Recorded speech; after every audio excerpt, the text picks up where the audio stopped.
Oh, hello. Hi, everyone. Let me see if anybody gets to notice, though. Thank you, Facebook algorithm, for that.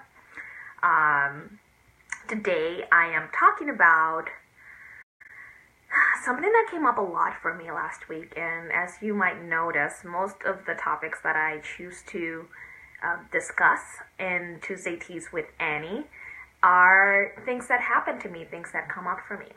So I have my tea, and today's Tuesday, and whoever just signed up, say hello in the comments, and let's get started. Today I'm talking about the 2 words you need to master to start living life on your terms, okay? It's 2 very simple words, and I know as you hear me talk about them, I would like you to open up your minds and really receive the information, because this is something that you might have heard before, but you might not be applying it in your life, okay? So why do I want to talk about these 2 words? Because it's the 2 words that we are the least prepared to do or to use in our day-to-day life, even though they're the most required to do.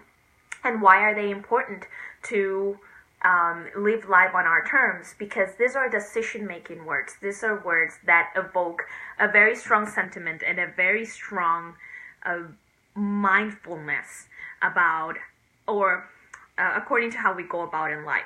So these words are very simple. The words are no and yes, or yes and no, depending on how you want to say them.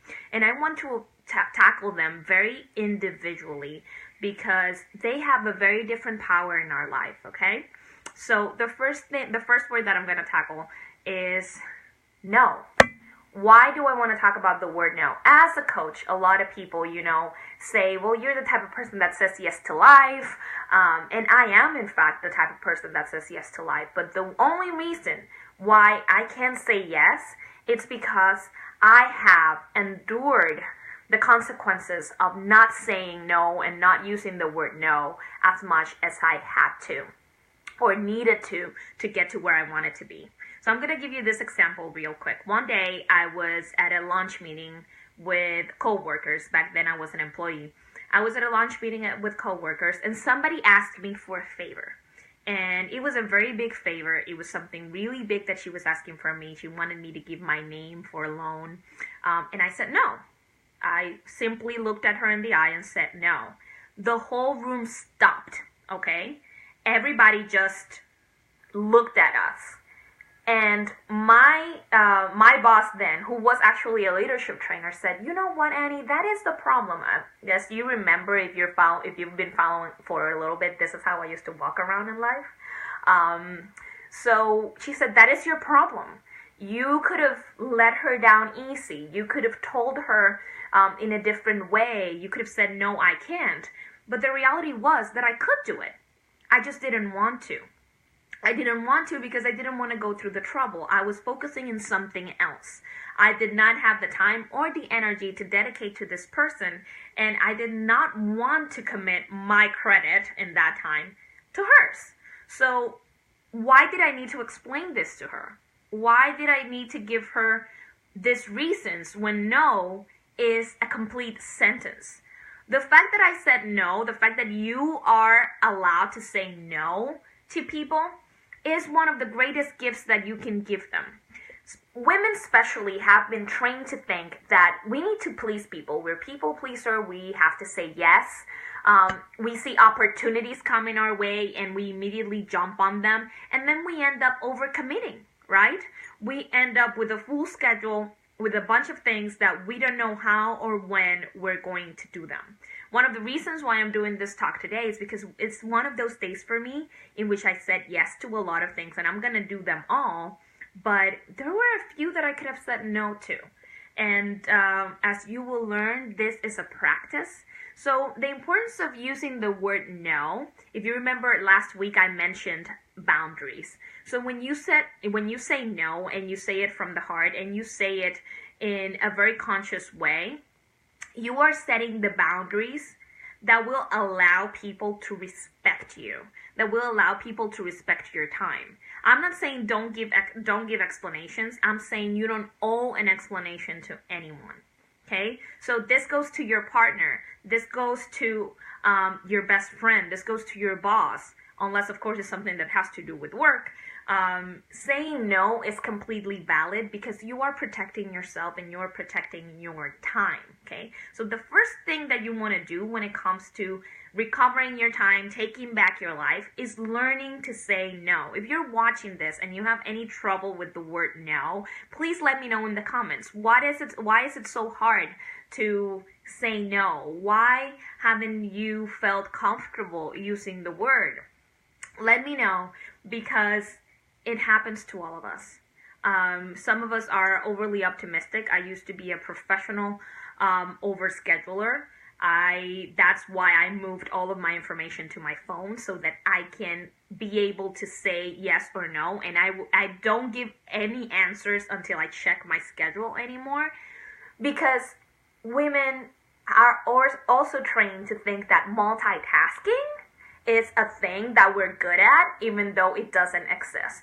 So any studies on the way the brain works and our attention works will teach you and tell you that multitasking does not exist. Our brain as women is just faster to move from one point of attention to the other. But you cannot grasp anything if you are doing more than one thing. Okay?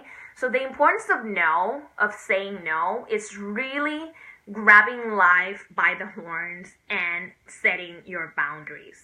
You don't owe an explanation to anyone. No is a full sentence.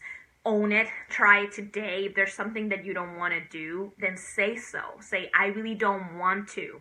Not wanting to do something is a good enough reason not to do it. Unless, of course, the reason why you don't want to do it is fear, is something that's holding you back rather than moving you forward. Okay, so you want to be really mindful of this.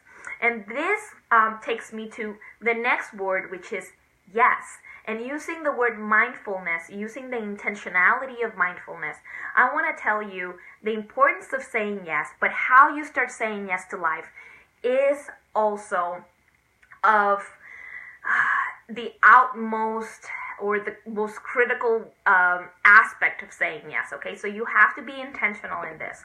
So after you learn to say no to things, after you learn to say, this is not going to work for me, or this is not working for me, you also want to learn how and when to say yes. So this is super important, because you are moving into a place of intentionality, into a place of causation. You are causing things to happen when you say yes. So I heard this phrase yesterday. I was listening to a book and it made all the sense in the world to me. When you start saying no and get intentional about saying yes, you slow down. You need to be slow on your yeses. You need to be intentional and think about, how is this going to benefit me and others? How is this going to make a difference in the way I want to live my life and the way I want to proceed? Okay? And this is important because I am not telling you this from a selfish standpoint. Think about this. When you say yes to a lot of things, it's very difficult for you to stay accountable. It's very difficult for you not to start, dropping the ball. So you're not only affecting yourself and your credibility, you are affecting others in a negative way, okay? Give me a second. So my invitation to you is not only learn to say no, learn to slow down your yes, okay? Learn to be mindful. Learn to tell people, give me a second, I'll get back to you. Write it down and actually get back to that person. Check in with yourself when you are facing an opportunity and ask yourself, is this moving me forward? Is this taking me to where I want to be? Is this going to be of benefit for everyone involved? And make your decision based on that, okay? Again, we are socialized as women to say yes to everything. I don't want you to say yes to everything. I want you to say yes to the things that will really get you moving forward, okay? Yes and no are the two most important words you can own when it comes to living life on your terms. And you need to start feeling comfortable with using them in an intentional way, not autopilot. And that is the importance of being mindful. So one of the things that I do every morning is that I meditate, and I also, hi Diosco, and I also recite the serenity prayer. So what is the serenity prayer? Serenity prayer is a very popular prayer in the 12-step program world, and it goes like this. God, grant me the serenity to accept the things I cannot change, the courage to change the things I can, and the wisdom to know the difference. Your courage, the courage to change, is in the words no and yes, okay? You are telling yourself yes and no every day. I want you to start getting mindful into that. I want you to start really owning what that means. I want you to really think, why am I using these words? Why do I feel the way I feel? Who taught me that no was a bad word? Who taught me that yes was the only way that I could respond to life? Okay? And I want you to start owning those things, because your life, living life in your terms, depends solely on you mastering these two words, okay? So that was it for me today, guys. It's sweet and short. I'm gonna have my tea. Like I said, I have a full day today. I really hope that today you give yourself the chance to start saying no and start getting intentional in your yes, okay? So no and yes, the two words you need to master to start living life on your terms. You have a great Tuesday. Cheers.